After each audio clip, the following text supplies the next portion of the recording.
नमस्कार जी, हिंदी साहित्य सागर में आप सबका स्वागत है। मैं हूँ सुनीता तत्कुर और आज मैं लेके आई हूँ राजा राम यादव जी की कुछ कविताएं। तो शुरू करती हूँ इनकी पहली कविता के साथ। जब से हुआ रिटायर तब से रहा न कोई काम, जब से हुआ रिटायर तब से रहा न कोई काम, धीरे धीरे बंधु बांधव स्वजन हो गए बाम। फेसबुक ने आगे बढ़कर लिया हाथ को थाम, फेसबुक ही रहा सहारा एवं प्रभु श्री राम। फेसबुक की भजन कर रहा अब मैं आठों याम, फेसबुक का भजन कर रहा अब मैं आठों याम। फेसबुक की संगति में सारे दुख दर्द तमाम, कट जाती है सुबह खुशी से कट जाती है शाम। मित्र तुम्हारे प्रति कृतज्ञ हूँ, तुमको कोटि प्रणाम। टाइम पास किया करता हूँ कर कर के कविताएं, ताकि ना आवे पास शीघ्र दुखदाई कठिन बुढ़ाई। बहुत ही खूबसूरत जी हास्य कविता। तो अब इनकी अगली कविता ले रही हूँ मैं। कोई दोस्त नहीं होता पुस्तक से बढ़कर, वेद व्यास से बात करो सन्मुख है दिनकर। घर बैठे ही करो सूर तुलसी कबीर से बात, ऋषि मुनि देंगे शिक्षा सिखलाएंगे वेदांत। पुस्तक देती मिटा देश की और काल की दूरी, बनकर सच्चा मित्र किया करती हर मजबूरी। मोबाइल भी पुस्तक का ही वर्जन है लेटेस्ट, मोबाइल भी पुस्तक का वर्जन है लेटेस्ट। इससे भी नॉलेज प्राप्त कर सकते हैं हम बेस्ट। विष्णुगुप्त चाणक्य और न्यूटन जैसे विद्वान आठों प्रहर उपस्थित हैं करने को ज्ञान प्रदान। अतः किस लिए अन्य किसी को मित्र बनाना, अतः किस लिए अन्य किसी को मित्र बनाना, सहज मित्र को पुस्तक मोबाइल में पाना। बहुत ही खूबसूरत है जी पुस्तक सच्चा मित्र। इनकी अगली रचना है जी। लक्ष्मी और सरस्वती में है सदा सनातन रार, कहते हैं सब लोग सदा से दोनों में तकरार। जिनके पास शारदा है वह है कमला से हीन, जिनके पास शारदा है वह है कमला से हीन। कमला जिनके पास शारदा से वह पुरुष विहीन। पर मेरा अनुभव कहता बात सरासर झूठ, रमा शारदा का बंधन तो परमानेंट अटूट। जहाँ शारदा नहीं वहाँ है नहीं रमा का वास, नहीं भारती वहाँ जहाँ लक्ष्मी का नहीं निवास। धन के बिना नहीं विद्या पा सकता है कोई नर, विद्या जिसके पास वही धन बरसाता है छप्पर।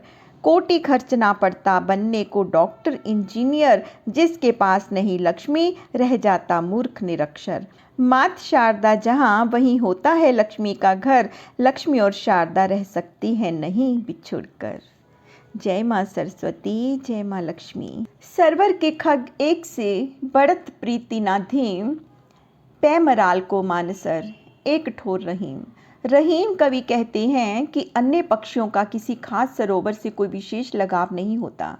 अपनी इच्छा और आवश्यकता के अनुसार एक सरोवर को छोड़कर दूसरे सरोवर में आ जा सकते हैं, लेकिन मराल राजहंस के क्षेत्र में ऐसी बात नहीं है। राजहंस मानसरोवर के अतिरिक्त किसी अन्य सरोवर में रह ही नहीं सकता। अर्थात साधारण प्रेमियों के लिए एक प्रेमी प्रेमिका को छोड़ना और दूसरे से प्रेम करना साधारण बात है, लेकिन मराल की तरह जो सच्चा प्रेमी है वो अपने प्रेमी प्रेमिका के अतिरिक्त किसी और से प्रेम कर ही नहीं सकता। बहुत ही खूबसूरत जी सच्ची बात।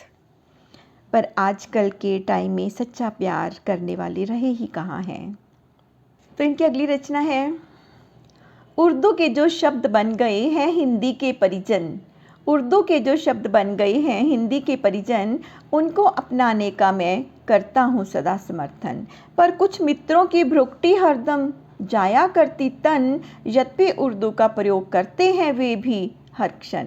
उर्दू के शब्दों को बोला करते हैं हम अक्सर, जानबूझकर कम लेकिन अनजाने में ज़्यादातर।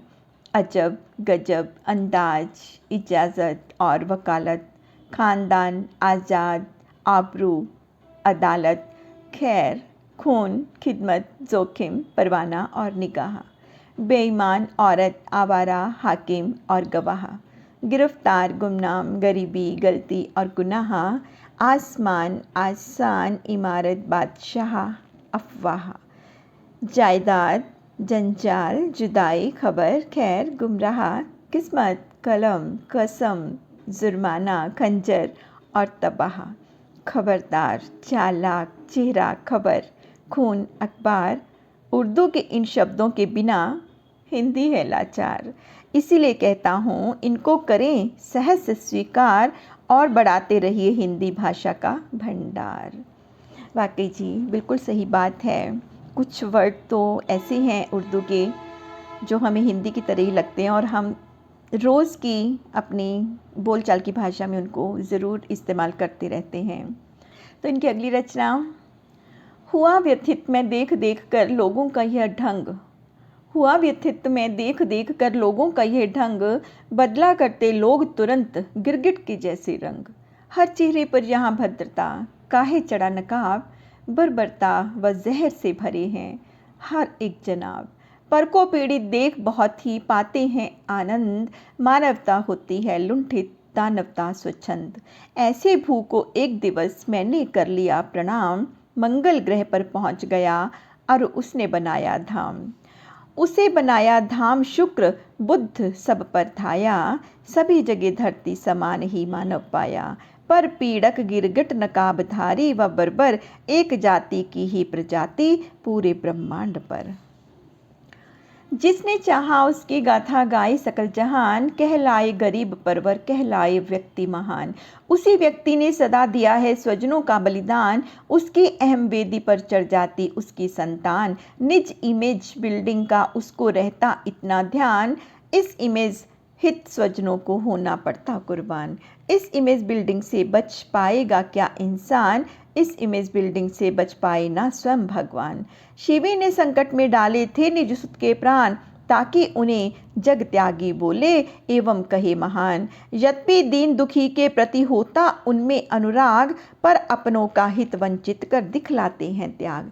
इसीलिए वे स्वजनों का छीना करते अधिकार, ताकि उन्हें जग त्यागी बोले और करे जय जयकार। जो आदर्श कहाता है कहलाता है ईमानदार, बलि वेदी पर चढ़ जाता है उसका ही परिवार। गैरों को देता प्रकाश देता है सदा सवेरा, पर दीपक के खुद के तले में रहता सदा अंधेरा।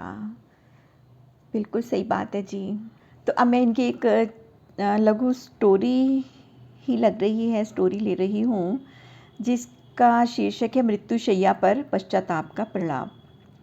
एक आदमी मृत्युशैया पर पड़ा हुआ था। अधिक से अधिक 10-20 मिनट या आधे घंटे का मेहमान था। बहुत पश्चाताप कर रहा था। 90 वर्ष की जिंदगी मैंने व्यर्थ के कामों में गंवा दी। कभी मंदिर नहीं गया, कभी पूजा नहीं की, कभी भगवान का ध्यान नहीं किया, कभी कोई धर्म का काम भी नहीं किया। मैंने सदा धोखेधाड़ी की, बेईमानी की, चोरी की, भाइयों को धोखा दिया, मित्रों को धोखा दिया, पत्नी के साथ बेवफाई की, अपने कार्यालय में गबन और घपला किया, करोड़ों की दौलत जमा की। क्या मिला मुझे ये सब करके, सबको छोड़कर जा रहा हूँ ना, अब लोगों की बद्दुआएं लेकर जा रहा हूँ। अंत समय में हरे राम हरे कृष्ण का जाप कर रहा था, कह रहा था कि भगवान मुझे मुक्ति दो, मेरे पापों पर ध्यान मत देना, अज्ञानतावश मैंने ये सारे कुकर्म किए हैं। यद्यपि कबीर ने कहा है कि सुख में सुमरिन ना किया, दुख में करे जो याद, कह कबीरता दास की कौन सुने फरियाद। लेकिन कबीर की इन बातों को श्री कृष्ण ने इग्नोर किया और उसके सामने उपस्थित हुए। कृष्ण को अपने सामने पाकर वह और भी जोर जोर से हरे राम हरे कृष्ण का जाप करने लगा और कहने लगा कि भगवान, अब तो भूल को सुधारने का मेरे पास मौका नहीं है, क्योंकि अब तो मेरी मृत्यु सन्निकट है। कृपया मेरे अपराधों को क्षमा कीजिएगा। श्री कृष्ण ने कहा कि मैं तुम्हारे सब पापों को क्षमा करता हूँ और तुम्हारे सामने 2 विकल्प रखता हूँ। पहला विकल्प है कि तुम अब से वैकुंठ वास करोगे। दूसरा विकल्प है कि मैं तुम्हें फिर से 90 वर्ष की जिंदगी देता हूँ, पुनर्जन्म नहीं, इसी जिंदगी को पीछे की ओर खींच देता हूँ। तुम 90 वर्ष से 90 दिन के बालक बन जाओगे और पूरे 90 वर्ष तक जीवित रहोगे। इस नई जिंदगी में धर्म के काम करना और पिछली जिंदगी के सभी पापों को धो डालना। उसने दूसरा विकल्प चुना, अर्थात 90 वर्ष की दोबारा ज़िंदगी चुनी और उसे दोबारा ज़िंदगी मिल गई। आज फिर वह मृत्युशैया पर पड़ा है और वैसे ही चित्कार कर रहा है, 90 वर्ष की दूसरी ज़िंदगी भी मैंने व्यर्थ के कामों में गंवा दी। कभी भगवान का ध्यान नहीं किया, कभी धर्म का काम नहीं किया, बेईमानी की, चोरी की, भाइयों को धोखा दिया, मित्रों को धोखा दिया, पत्नी के साथ बेवफाई की। भगवान एक बार फिर से 90 वर्ष की ज़िंदगी दे दो। इस बार पक्का केवल धर्म का काम करूँगा, कोई पाप या अपराध नहीं करूँगा मैं। भगवान श्री कृष्ण उसके इस प्रलाप को सुनकर हंसने लगे। सच में हर बार इंसान जन्म लेता है, पता नहीं भगवान से क्या क्या वादे करके आता है और यहाँ आके सब भूल जाता है। बिल्कुल सच्चाई है ये। तो ये थी इनकी कुछ रचनाएं। कैसी लगी आपको कमेंट बॉक्स में अवश्य बताइए। धन्यवाद जी।